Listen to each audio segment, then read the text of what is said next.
السلام عليكم ورحمة الله وبركاته. لو ابن حضرتك أو ابن حضرتك ولد كان أو بنت عندهم مشاكل مع التركيز والانتباه، مش بيركز، بيتشتت بسهولة، عينيه دايما زايغة، مش بينتبه للكلام، بينسى بسرعة رهيبة التعليمات اللي بياخدها، ما عندوش قدرة على الالتزام بالتعليمات المركبة. يعني لو قلت له أمر فيه كذا جزء، يا إما يعمل الأولاني وما يعملش الأخير، يا إما يعمل الأخير وما يعملش الأولاني، يا إما ما يعملش حاجة خالص. كل دي علامات على ضعف في الانتباه والتركيز، وساعتها الفيديو ده ان شاء الله هيفيدك. اهلا بكم جميعا في فيديو جديد من فيديوهات احنا بتوع تربية مع ماجدة عمار. الفيديو ده هنتكلم فيه عن الانتباه والتركيز. خلينا نعرف الاول شويه حقائق. اولا موضوع الانتباه والتركيز ده موضوع كبير قد كده اهو، موضوع محتاج عشرات الفيديوهات وكورسات كتير مطوله علشان نقدر نلمه كله ويبقى مفيد. فلكن انا علشان ما اطولش على حضراتكم هحاول اقسمها على اجزاء متتاليه ان شاء الله تفيدكم جميعا ويكون ليها اثر طيب على اولادنا. رقم واحد هو ان الانتباه هو ده المستوى الاول من التركيز. يعني الانتباه ده حاجة أقل والتركيز ده الحاجة الأعمق. الانتباه إن أنت بس تبص كده ده انتباه، إن أنت تبص في عيني أصلا ده انتباه، إن أنت أناديلك أو أقول أوردر سمعي أو أي حاجة وتنتبه له ده انتباه سمعي. تمام؟ فالانتباه هو المستوى الأول. التركيز إن أنت تتعمق بقى، إن أنت تثبت بعينك معايا كده عقبال ما أشرح لك حاجة. إذا أنا لما أكون بشرح لابني حاجة مش عايزاه ينتبه، أنا عايزاه يركز. هو في تركيز من غير انتباه؟ لا. طب في انتباه من غير تركيز؟ الانتباه هو السلمه الاولانيه. فطالما في انتباه يلا نروح بقى على التركيز. بس مش شرط ان في انتباه يبقى في تركيز، لا، لكن شرط ان في تركيز يكون في انتباه. تمام؟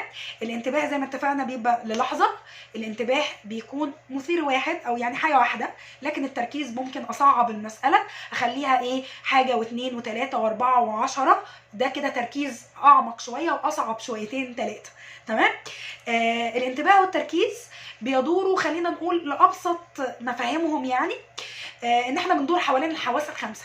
ففي انتباه بصري، وفي انتباه سمعي، وفي انتباه حسي اللي هو بالتذوق يعني، وفي انتباه لمسي، وفي انتباه شمي. تمام؟ وبالمثل في تركيز للحواس الخمسه. تمام؟ يبقى احنا عندنا 5 عناصر انتباه، تمام، و5 عناصر تركيز.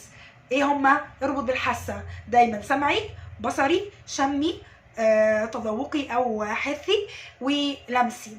تمام؟ وكل حاسه منهم ليها مستويات كتير خالص خالص خالص، وليها مهارات فرعيه كتير. مفترض ان الاخصائي الشاطر يعرف يحدد بالظبط مشكله ابنك فين في اي نوع منهم وفي اي مهاره فرعيه فيهم ويشتغل عليها، او تكون حضرتك مش متخصصه فتشتغلي فيهم كده كلهم على بعضهم خلطبيطه، لعل تصادف مع واحده فتظبط، فمع الوقت ابنك يتحسن.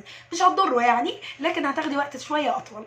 تمام؟ فالخبره بس بتفرق، ان انا اكون عارفه المكان فين او المشكله فين فاتجه لها على طول. تمام؟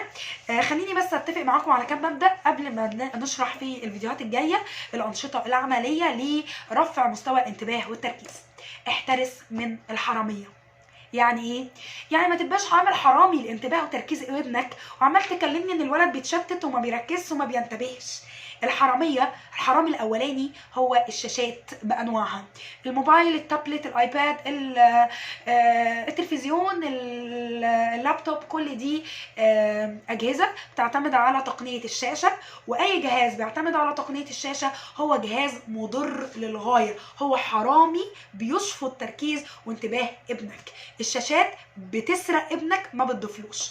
اوعي تقولي لي ان انا ابني اتكلم عليها، ده انا ابني عرف الحيوانات منها، ده انا ابني سوى، ده انا ابني عمل. ده كلام كله فيك، يعني ده كلام بيتهيألك، انت مش واخده بالك. بس احيانا الحرامي بيرمي لك حاجه كده تاخد عينك عقبال ما يسرق حاجه اكبر يعني.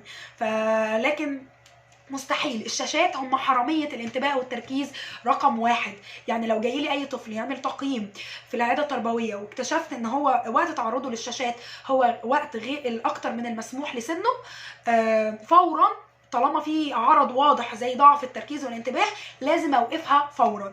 تيجي الام تقولي لا لا ده بيعيط، ده بيصرخ، ده انا مش هقدر عليه. خلاص سيبيه يموت. يعني ابنك هيموت وعمال يصرخ ويعيط عشان يرمي نفسه من البلكونه، هتسيبيه يعيط؟ يعني ما يعيط. هتسيبيه يرمي نفسه من البلكونه؟ لازم نحس بخطوره الموقف. الشاشات بتدمر ده. ولو ظهر اعراض واضحه لابنك انه ما عندوش انتباه وما عندوش تركيز وبتشتت بسرعه وبيسرح بسرعه وبينسى وتركيزه وحش وده مأثر على المستوى الاكاديمي ومستوى حياته بشكل عام، ده عرض خطر. عامل زي ما تقول ايه، الناس كلها بتشرب سجاير، اشمعنى انا يعني؟ لكن يا فندم انا بقول لك انا عندي مشكله، انا عامله قلب مفتوح، انا عندي مشكله في الرئه. فاحساس يعني كده كده السجاير علينا كلنا غلط، لكن لما اقول لك ان انا عندي مشكله، اذا مشكله السجاير تفاقمت قوي. لا تقول لي لا تشربي سجاره ولا تقربي من حد بيدخن ولا تقعدي في حته فيها دخان. ليه؟ ما كده كده كان في فلان بيدخن وانت بتدخن، اشمعنى انت؟ لا، في قلقت، انا عندي اعراض ومشكله واضحه، السيجاره تموتني، فاذا لا مش هقرب منها. لما يكون ابنك عنده عرض واضح ان الشاشات هتدمره، مفيش حاجه اسمها كل الناس بتتفرج على التلفزيون، لا مش هنهزر بقى، احنا كده عندنا عرض قوي، انا غير كل الناس وحساسيه ابني اكتر للمشكله، فاذا انا مش هستنى اكتر من كده.